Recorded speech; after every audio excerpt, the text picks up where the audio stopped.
Hello, North Carolina. It is good to be back.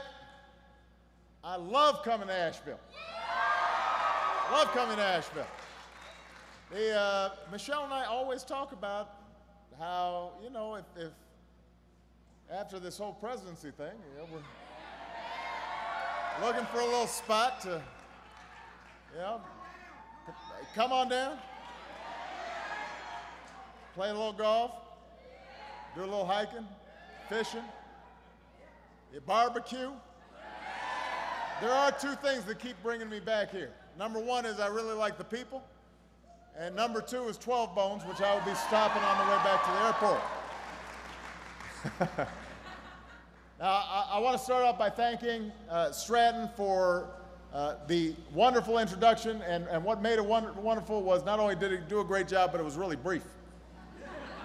And I also want to thank Frank and Jim and everybody at Linamar for hosting us and giving me this terrific tour of the plant.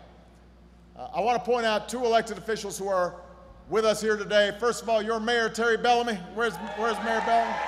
There she is. Good to see you. Plus, you got a wonderful mayor. I like that in you, too. And also, Congressman Mel Watt is here. So give Congressman Watt a big round of applause. So, last night, I delivered the State of the Union address. And I talked about steps we can take right now to strengthen our recovery, but also to build up our middle class. And I said that while we're seeing some signs of solid progress, you know, car sales are up, housing's starting to recover, we're still a ways away from where we need to be. There's still too many Americans who are out there every day, they're pounding the pavement, they're looking for work. You guys probably know friends or family members who are still pretty strapped, having a difficult time.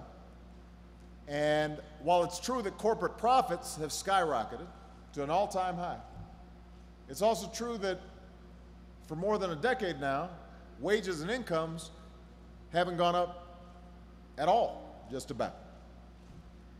So we've got a lot of work to do.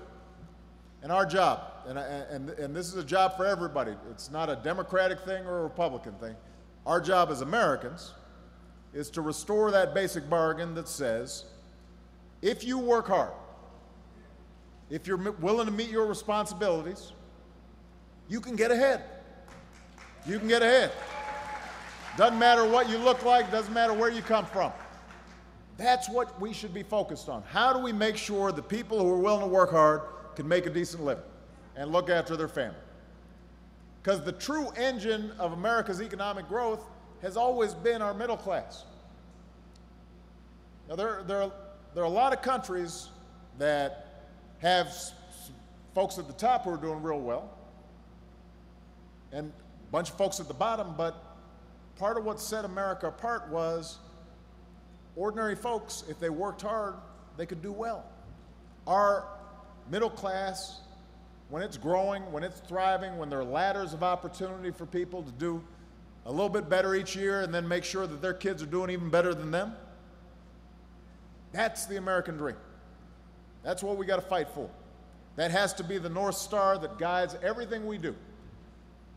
And as I said last night, we should be asking ourselves 3 questions every single day. It doesn't matter whether you're in North Carolina or Texas or California or Oregon. Doesn't matter. Wherever we are, 3 things we should be asking. Number 1, how do we bring more jobs to America? Number 2, how do we equip people with the skills they need to do those jobs? And number 3, how do we make sure that once they have a job, it leads to a decent living? I believe we reward effort and determination with wages that allow working families to raise their kids and get ahead. And that's part of the reason why I said last night that it's time for an increase in the minimum wage. Because if you work full-time, you shouldn't be in poverty.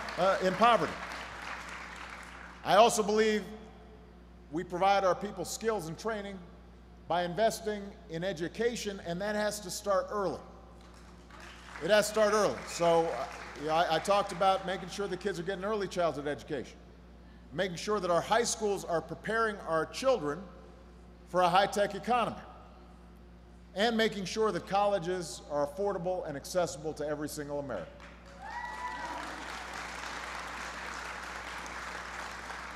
And I believe we attract new jobs to America by investing in new sources of energy and new infrastructure and the next generation of high-wage, high-tech American manufacturing. I believe in manufacturing. I think it makes our country stronger. So that's what we can do together, and that's why I wanted to come down here to Asheville, because there's a good story to tell here. I know that a few years ago, manufacturing comebacks, in North Carolina, a manufacturing comeback in Asheville may not have seemed real likely, because Volvo had just left town. This plant had gone dark. 228 jobs had vanished. And that was a big blow for this area, because part of what happens is when those manufacturing jobs go away, then suddenly the restaurant has fewer customers. And suppliers for the plant start withering. And it's hard for everybody. It has a ripple effect. But then local officials start reaching out to companies, offering new incentives to take over this plant. Some of the workers who got laid off, like Stratton, went back to school, and they learned new skills. And then a year later, Linamar showed up. They were looking for a place to build some big parts, and these parts are big, I gotta say. Hubs and wheels and anchors for 400-ton mining trucks. And while they could have gone any place in the world, they saw this incredible potential right here in Asheville. They saw the most promise in this workforce. So they chose to invest in Asheville, in North Carolina, in the United States of America.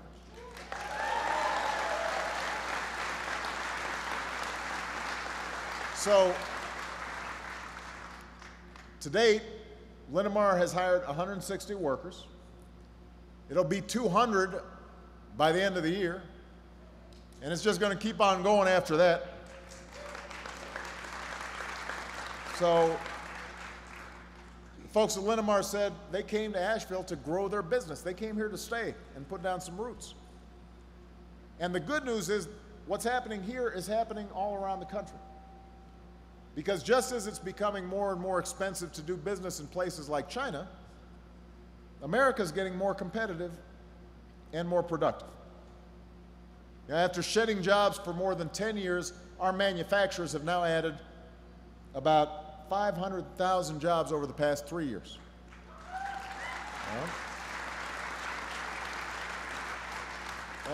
And I mentioned this last night. Caterpillar, which I know you guys supply, they're bringing jobs back from Japan. Ford is bringing jobs back from Mexico. After placing plants in other countries like China, Intel is opening its most advanced plant here in the United States. Apple is starting to make Macs in America again. So we're seeing this trend of what we call insourcing, not just outsourcing. And the reason is because America's got outstanding workers. We're starting to produce more homegrown energy, which is driving down our energy costs. And obviously, we've still got the biggest market in the world. And if we, try to improve our infrastructure a little bit more, then we're going to be even that much more competitive. Now, I want to be honest with you. We're not going to bring back every job that's been lost to outsourcing and automation over the last decade. And I was talking to some of the guys who were showing me their facilities who had been in manufacturing for 20 years. And they explained how things had changed. It used to be you had to, you wanted to do the kind of stuff you guys are doing here, everything was done manually. Right now you got a computer and you're punching in stuff. And so it's changed. And that means that You can just produce a lot more with fewer people. But there are things we can do right now to accelerate the resurgence of American manufacturing. Number one, we can create more centers for high-tech manufacturing in America. Last year, my administration created our first Manufacturing Innovation Institute. We put it in Youngstown, Ohio, which had been really hard hit when manufacturing started going overseas. And so you had a once shuttered warehouse. It's now a state-of-the-art lab where new workers are mastering what's called 3D printing, which has the potential to revolutionize the way we make everything. That's the future.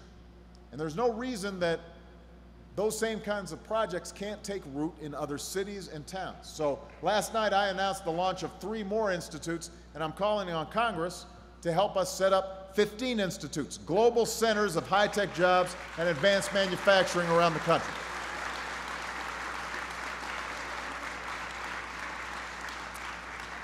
Second thing we need to do is make our tax code more competitive.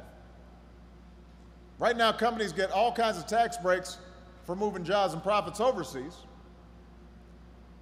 but companies that stay here get hit with one of the highest tax rates in the world. That doesn't make any sense. So what I'm proposing is that we reform our tax code, stop rewarding businesses that ship jobs overseas, reward companies that are creating jobs right here in the United States of America. That makes sense.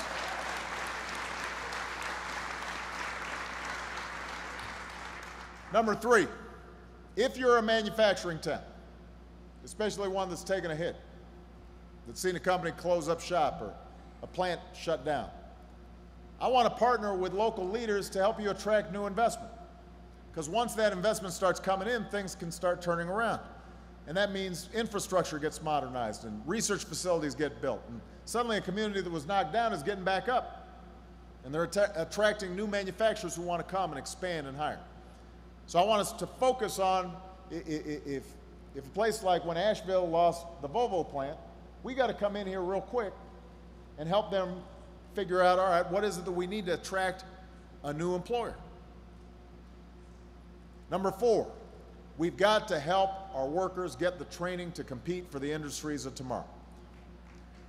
You know, at least a couple of the guys that I had a chance to meet as we were taking the tour told me, you know, they were out of work for a year, in one case 2 years, in part because we kept unemployment insurance in place so folks could get back on their feet. They were able to go back to school and now are gainfully employed. No job in America should go unfilled because somebody doesn't have the right skills to get that job. Nobody. So if there's a job open, we should train those folks right away so that they can do the job. And that's why I'm proposing a national goal of training 2 million Americans with skills that will lead directly to a job. And we know this works. You know, after Linamar came to town, they started working with AB Tech, one of the community colleges here in Asheville. And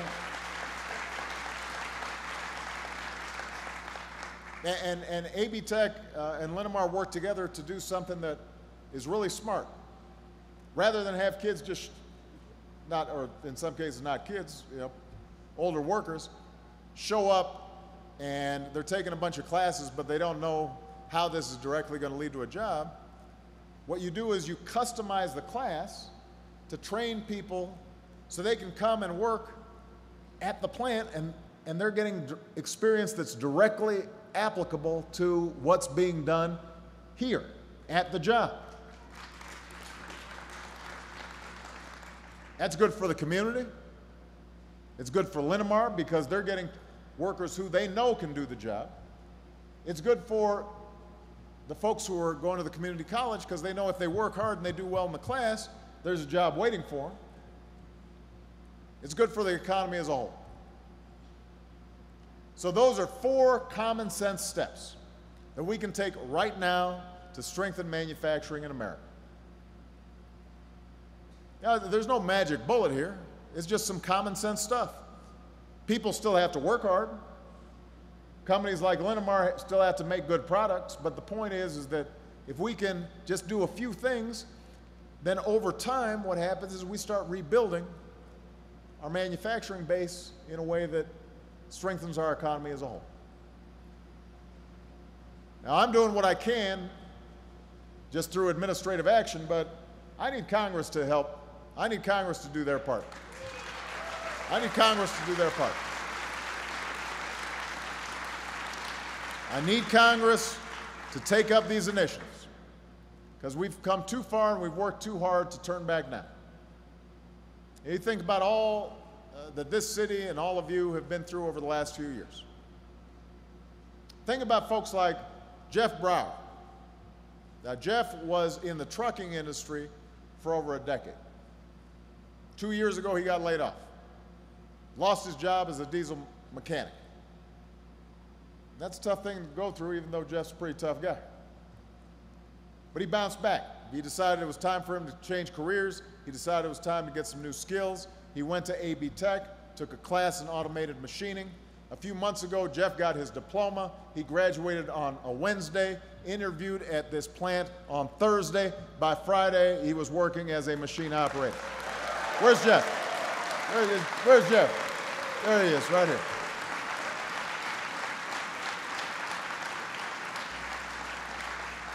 Now, obviously, Jeff's pretty good at interviews because, you know, he just got hired like that. I hope he can give me some advice. But here's the thing. The reason Jeff did all that, obviously, a lot of it was to support himself and his family, but it wasn't just to punch a clock at a new plant or pick up a paycheck from a new company. It was to make sure he could have a better future for his family and for his community and his country. You know, Jeff said, getting my foot in the door has opened my eyes to bigger horizons, and I want to keep on going. I want to keep on going. So that's our story. That's the American story. We don't give up. We get up. We innovate. We adapt. We learn new skills. We keep going. And I just want everybody here to know at this plant, but everybody in Asheville, everybody in North Carolina, and everybody all across the country, I want you to know, as long as you're out here fighting every day to better your lives and to better the lives of your children, then I'll be back in Washington fighting for you. I will be back there fighting for you. Because there's nothing we can't do and no possibilities we can't reach when we're working together. We just have to work together. We got to stop with some of the politics that we see in Washington sometimes that's focused on who's up and who's down. And let's just focus on the same kind of common sense and cooperation that we're seeing at this plant and we see all across the country. All right? So thank you, everybody. God bless you. God bless America.